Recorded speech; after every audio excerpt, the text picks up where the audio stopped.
Hello and welcome to Cavalcade of Food. I'm Ralph, and behind the camera, Kevin this time. It's a little switcheroo. Yeah, that's right. And we're listening to one of our favorite artists, Blossom Dearie. She has a very unique voice, and we love her. So we thought we'd have some of her music on in the background as I make what I call a mock spinach pie casserole. This is something I invented, I think, as far as I know. Really? I wanted to... it's your own creation. Yeah, because I love spinach pie, but it's so much work, and I've never actually would even attempt it. I've got wonderful Greek friends who I know that it's a lot of work. So this is my fast and quick way to get that fixed if you have an itch for the flavors of a spinach and cheese pie. So I just, like I said, I just made it up. Kevin's never even tried it, so I hope he likes it. I hope everyone else does too. I'm sure I will. So we started, I'll go over the ingredients in a minute. I love things I don't have to cook. Okay. But we start with, this is just a 9 by 13 pan that I've buttered, paying a special attention to the corners and the sides. Okay, so the edges, Yeah, because we're going to use a stick of butter and smear it around. We use butter in the recipe, so I melted a quarter stick, and with the rest of the stick of butter, I just, used it as like a big... Okay. And I see you got some, what are those, whole wheat pitas? Yeah, and you can use regular, I happen to have whole wheat on hand right now, and that's going to be our crust. It's not going to be phyllo dough spinach pie. Okay. But it's still going to have that Mediterranean Sure, with the pita. So what do you... I'm just tearing up the pita. Pita. And I'm placing it in the buttered pan. And you can tear them up in different sizes, I think. Oh, okay, so you don't cut it, you just tear it up. Yeah, I like to just tear it up. You're going to tear this thing up. And I like to use the edges of the pita for the edges of the pie. Okay. For the flat, and don't worry about holes, because we're going to do this a couple of times. Actually, so there's like multi-layer? Yeah, not too much, but more than one. Let me get in here so you can do. Yeah, more than one piece of pita. So obviously the butter helps it from sticking to the pan, right? Yeah. So really, that's the main thing. Gives it a little flavor. The main thing is just to... now, do you have to use whole wheat pita? Or is that just your preference? I just happen to have this, I said. So this is what I happen to have on hand. But I just want to impress that I think it's important to use the edges of the pita for the edges of the pie. Okay. So I'll get this looking nice, and then we can come back and go into the next part, which is mixing up the ingredients. All right. Oh, look at all the pita there. Okay. So you see how it's layered, and you don't have to be fussy about it, but you just want to make sure that there are no holes showing. Okay. And now we're going to go to the next step of our mock spinach pie casserole, which is beating the eggs. We have 6 eggs that we've broken here. You can use 6 to 8 depending on how the size of the eggs. These happen to be jumbo. And we're going to put in a splash of milk. And usually we don't like to use silk flavored milk, the almond or whatever. Yeah. But with this, it's okay, because I don't mind a little touch of sweetness, and it's only going to be a splash anyway. And so. But obviously, you could use regular milk. Yeah, right. Regular milk is probably preferred. I like your little old-fashioned hand. Little hand mixer there. So we're just going to beat these eggs up and beat them good, and then start with our next set of ingredients, which if you pan on the kitchen table, Kevin, you'll see that we have a cup of onions. Yeah, I see some onions chopped. We have about a cup of feta cheese. We're going to put in some cottage cheese. We have cinnamon and ground nutmeg. Okay. And we have a half a cup of spearmint. And a quarter cup of flour. Looks like some melted butter. And did I mention a quarter cup of melted butter? Yeah. Oh, the spearmint's interesting. I see you got a big bag of it here. Yeah, I got that from Penzies, and I was using it for we love Penzies. Different types of soups and teas, and it works really well in this recipe. So basically, you just beat those eggs, get them nice and frothy, and you won't believe how fun and easy this recipe is, because all you have to do next is throw everything in and put it in the pita pan. Okay. So we're gonna next do a couple of shakes of ground nutmeg. Okay. I guess that's sort of a Greek. I'm not sure. I just made it up, to tell you the truth. I don't know if it's Greek. I like it because it gives the egg a custardiness to it. So what was the other spice you put in? That was cinnamon. Cinnamon, okay. And we're gonna, let's see, no, not this yet. We're gonna put in our, was it a half tablespoon of salt. Okay.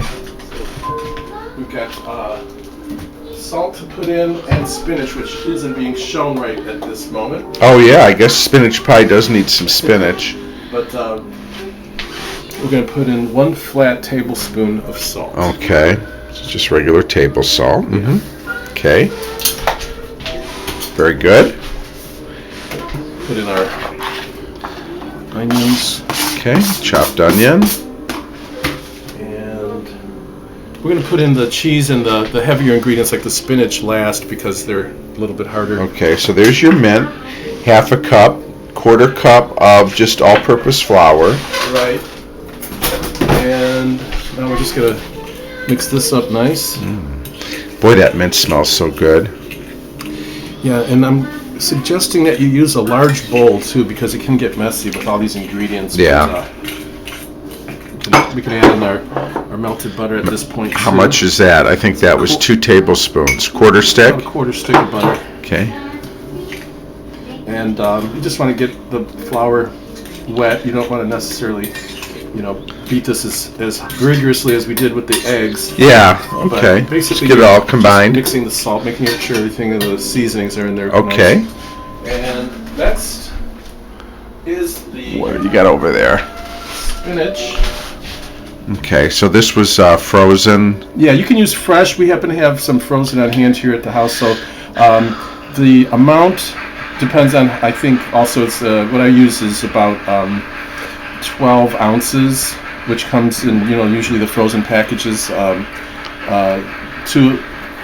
So this is like 24 ounces. Yeah. Okay. Well, yeah, but I think this happens to be a lot. I'm not going to use all of it. Oh, okay. I think I thought So about you would use. in the past when I've made it, I think I've only maybe used 16 at the most. Okay. So So 12 to 16 ounces of frozen spinach, thawed and drained out. a bit, and Okay. then just mixed in as well. And the next part is really fun because it reminds me of being a kid. What we do is we take the feta cheese and just you can crumble it by hand. See, watch, get a shot of that, Kevin. How you, Yep. Just give it a nice little crumble. reminds me of being a kid playing with Play-Doh or something. That's how you make a little feta crumble. Yeah. And Okay. then I'm going to just give a quick rinse to my hand, and then we're going to put in the cottage cheese.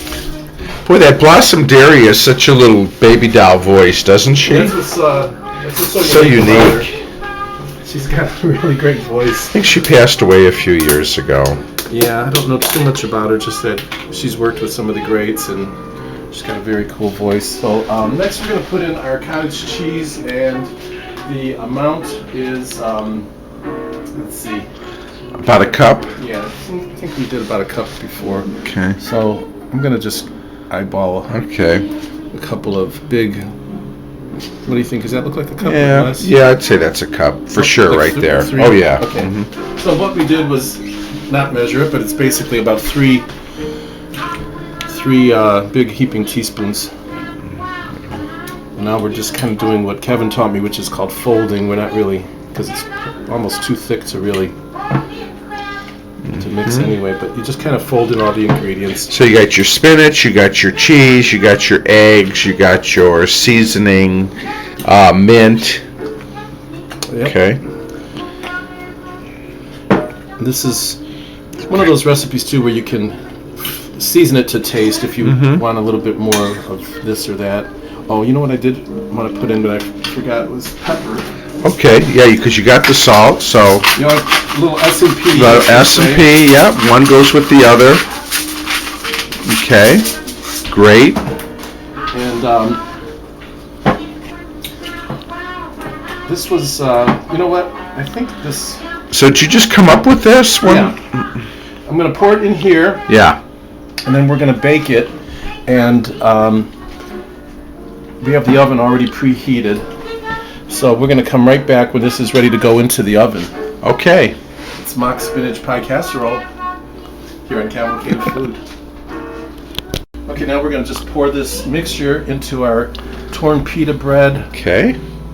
prepared pan, and it's good to start at one end, go to the other just to make sure it's going to be filling it in nicely. Gosh, it already smells good, Ralph. Yeah. Good. Does it remind you of Greek town? Yeah, it does.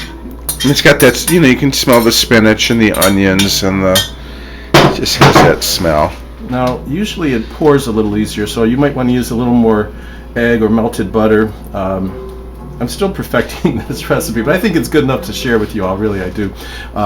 So I'm just spreading it around a little bit, and like I said, it seems like in the past it's usually poured in more, so maybe I used a little too much spinach, or like I said, you can use more egg. But this will work because it's going to all come together when it bakes in the oven. Which is 350 degrees. Okay. We preheated it. Gonna just place it there. How long does it bake for? We're going to put it for 45 minutes. Okay. And then we'll be back when it's ready to cut into, and hopefully it came out well. Okay, great. All right, 45 minutes has come and gone. Ooh, I can't wait. We're going to take out the mock spinach pie. And Smells set it good, up Ralph. here. Let it cool for a second while I close up the oven. Looks pretty. Look at how that crust just came. Yeah, and we're going to cut into it now. Let me get a pot holder. And just want to remind our friends that, as far as I know, I made this up, and I told a friend of mine that I made something called mock spinach pie, and he said, "Oh, does that mean it doesn't have spinach?" But no, it has spinach, but it's, for me, a quicker and easier way to get those flavors of a spinach pie. And so that's why I call it a mock spinach pie. Okay, so you cut through. Yeah. And see those pita bread, see how they Oh, yeah. kind of hold it together? Very nice. Look at that. See how it kind of came out? Beautiful. So we're going to give a little taste test, see how it came out.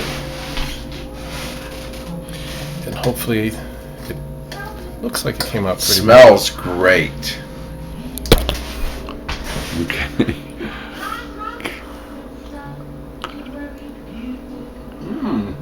To your satisfactions? Yeah, it definitely has the flavors of Greek spinach pie, but like I said, it's quick and easy without all the extra steps. And of course, if you have the time to make a real one with the phyllo dough, that's great. But if you get that itch, and We got time for that, right? You can do it this way with the mock spinach pie casserole. Oh, beautiful.